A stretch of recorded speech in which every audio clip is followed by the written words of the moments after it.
Hello my YouTube family, welcome back to my channel. तो आज के वीडियो में हम लोग मेंसुरेशन के कुछ इंपॉर्टेंट क्वेश्चन इस वीडियो में पढ़ेंगे जो आने वाले एग्जाम के लिए काफ़ी इंपॉर्टेंट है। फर्स्ट, उसके आधार की लंबाई एक वर्ग के परिमाप के बराबर है जिसका विकर्ण 7√2 है सेंटीमीटर है, और त्रिभुज की संगत ऊंचाई एक वर्ग की भुजा की लंबाई के बराबर है जिसका क्षेत्रफल 169 स्क्वायर सेंटीमीटर है। तो त्रिभुज का क्षेत्रफल, तो देखिए पहले क्वेश्चन को हम लोग समझते हैं कि क्या दिया गया। तो क्वेश्चन में अकॉर्डिंग टू क्वेश्चन क्या है कि त्रिभुज के आधार की लंबाई यानी कि बेस जो है वो क्या है, वर्ग के परिमाप के बराबर है जिसका विकर्ण कितना है 7√2, यानी वर्ग के परिमाप के बराबर है। तो हम लोग जानते हैं वर्ग का विकर्ण का फॉर्मूला जिसका विकर्ण कितना है तो 7√2 है। तो वर्ग का विकर्ण जो है यहाँ आपका दिया गया है, वर्ग का विकर्ण लिखते हैं पहले हम लोग। तो इसका वैल्यू आपको दिया गया यानी कि √2a होता है। √2a इक्वल टू क्या दिया गया है 7√2 दिया गया है। तो √2 से √2 क्या हो गया कैंसिल, तो बचा a इक्वल टू क्या हो जाएगा 7, यानी कि भुजा है। a का मतलब क्या हुआ भुजा, वर्ग की भुजा कितना है तो 7 सेंटीमीटर आ गया। अब क्या कह रहा है कि उसका परिमाप के बराबर है, यानी कि जो बेस है वो वर्ग के परिमाप के बराबर है। तो वर्ग के परिमाप का फॉर्मूला क्या होता है 4 × a, यानी कि 4 गुने भुजा होता है। तो अभी भुजा हम लोग निकाल लिए हैं तो 4 × क्या कर देंगे 7 कर देंगे, तो क्या आ जाएगा 28 सेंटीमीटर आ गया। 28 सेंटीमीटर वर्ग का परिमाप निकाल लिए। और वही वर्ग का परिमाप देखिए क्वेश्चन में क्या दिया गया है कि त्रिभुज के आधार की लंबाई जो है और वर्ग का परिमाप बराबर है, यानी कि त्रिभुज का आधार भी सेम आ जाएगा। तो त्रिभुज का जो वर्ग का परिमाप है वही उसका क्या हो जाएगा आधार हो जाएगा। तो b इक्वल टू हमारा क्या आ गया 28 सेंटीमीटर। ये किसका है त्रिभुज का, ठीक है त्रिभुज का, क्योंकि हमसे क्या पूछ रहा है त्रिभुज का क्षेत्रफल पूछ रहा है। तो इसका फॉर्मूला क्या होता है हाफ इंटू b/h। तो हम लोग को बेस पता हो गया कि बेस कितना है, तो बेस आ गया 28। अब h हम लोगों को मालूम करना है। अब आगे देखिए, आगे क्वेश्चन में क्या दिया गया है कि त्रिभुज की संगत ऊंचाई एक वर्ग की भुजा की लंबाई के बराबर है जिसका क्षेत्रफल कितना है 169 स्क्वायर सेंटीमीटर। तो वर्ग का आपका यहाँ से भुजा हम लोग निकाल लेंगे, ठीक है, क्योंकि क्षेत्रफल दिया गया है। तो क्षेत्रफल जो भुजा निकालेंगे तो इसका क्या हो जाएगा √169। तो ये क्या आ जाएगा 13 हो जाएगा। 13 का स्क्वायर क्या होता है 169 होता है। तो 13 सेंटीमीटर इसका आ गया भुजा, किसका आ गया तो क्षेत्रफल से जो दिया गया था।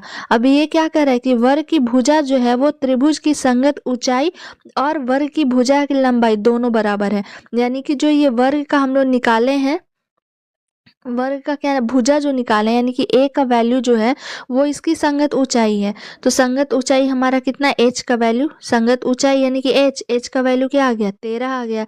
तो हम लोगों को दोनों मालूम हो गया। अब b भी मालूम हो गया, बेस कितना आया 28 आया और h हाइट जो है वो कितना आया 13।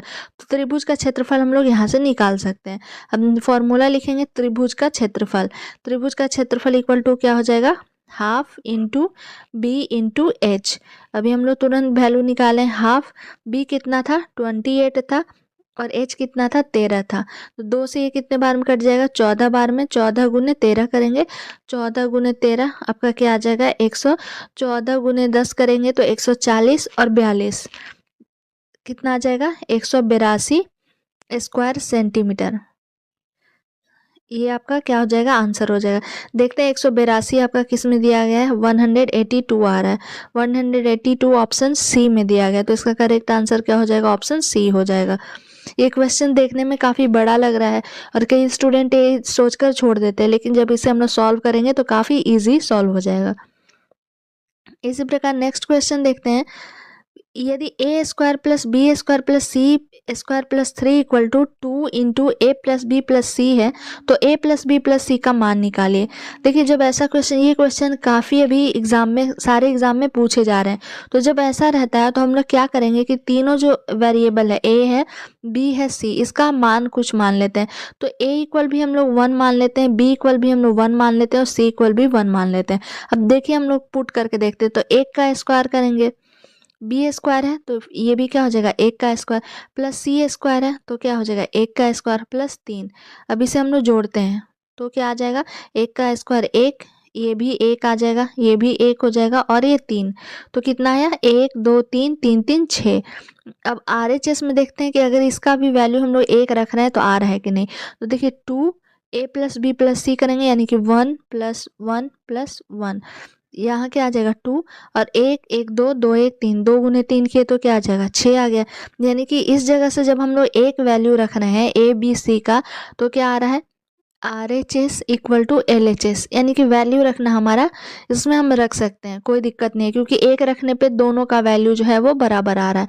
अब a + b + c का मान पूछ रहा है, तो a प्लस क्या कर देंगे b + c, 1 1 2 2 1 क्या आ गया 3, 3 इसका करेक्ट आंसर हो जाएगा, ऑप्शन डी इसका करेक्ट हो जाएगा। नेक्स्ट है, यदि त्रिभुज ABC त्रिभुज DEF के समरूप है, हम लोग बनाते हैं पहले त्रिभुज, ठीक है, एक ABC है और एक हम लोग क्या बनाते हैं DEF बनाते हैं। चलिए नाम लिखते हैं ABC, इसका नाम हम लोग क्या लिखें D लिखें, E लिखें और F लिखें। दोनों क्या है समरूप है, जहाँ BC/EF = 1/4 है, यानी कि ये BC और ये EF = दिया गया है 1/4।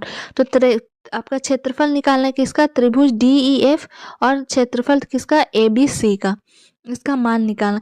इस क्वेश्चन को सॉल्व करने से पहले प्लीज़ वीडियो को आप लोग कंटिन्यू देखें, और अगर मेरा वीडियो पसंद आता है तो लाइक करें, शेयर करें एंड सब्सक्राइब ज़रूर करें।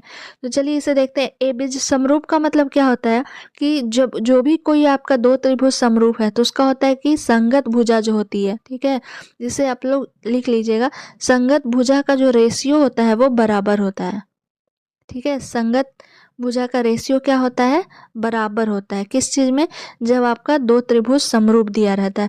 तो इसका संगत भुजा क्या हो, तो ए बी जो है, ए बी का संगत भुजा आपका क्या हो जाएगा, देखिए ये इसका फिगर भले ही डायग्राम आपका बड़ा छोटा हो सकता है, लेकिन जब समरूप दिया गया है तो इसका रेशियो हमेशा बराबर होगा संगत भुजा का। तो ए बी का समरूप क्या हो जाएगा, डी ई हो जाएगा, ठीक है। जिस जो साइड लेंगे, ये साइड लिए हैं तो इसका संगत भुजा क्या है, ये है डी और ई। जब बी और सी लेंगे हम लोग तो लिखेंगे यहाँ बी सी, नीचे का ले रहे हैं तो क्या हो जाएगा ई एफ, ठीक है।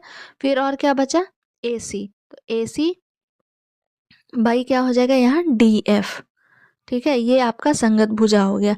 तो ये आपके क्या होते हैं, हमेशा बराबर होते हैं। रेशियो का मतलब क्या हुआ कि बराबर होता है। अब चलिए इसे सॉल्व करते हैं। तो देखिए यहाँ जब हम लोग सॉल्व करते हैं तो ए बी सी में इसकी संगत भुजा क्या है, ए बी, बी सी और ए सी।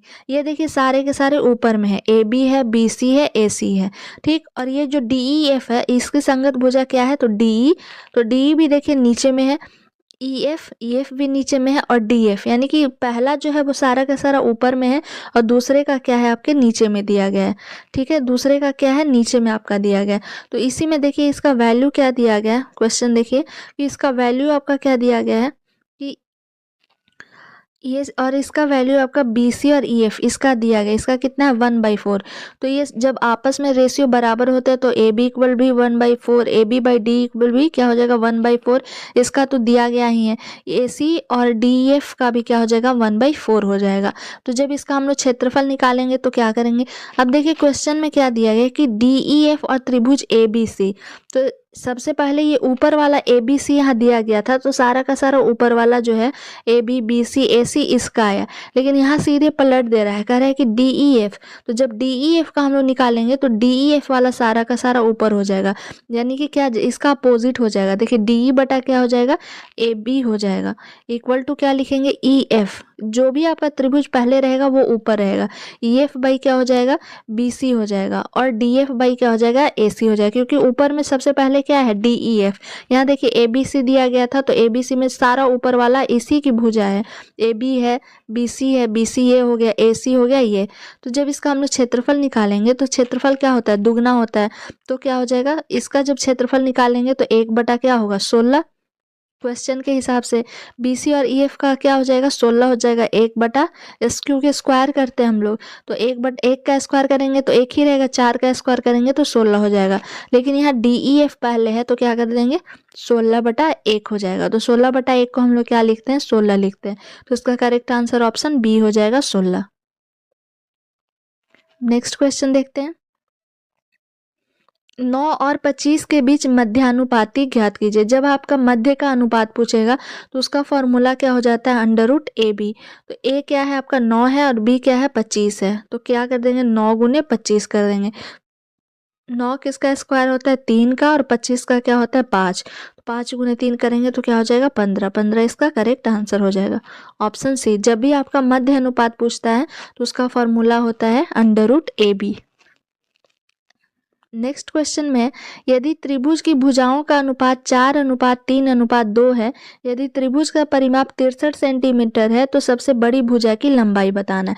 भुजा का अनुपात क्या है, पहला अनुपात x मान लेते हैं, 4x है, 3x और क्या है 2x। इसी का वैल्यू आपका क्या परिमाप 63 है, यानी सबको हम लोग जोड़ लेते हैं तो 4 3 7 7 2 9। 9x का वैल्यू आपका क्या दिया गया है 63 दिया गया है, प्लस कर देंगे। x से x का वैल्यू यहाँ हम लोग निकाल सकते हैं, तो 63 बटा क्या हो जाएगा 9 हो जाएगा।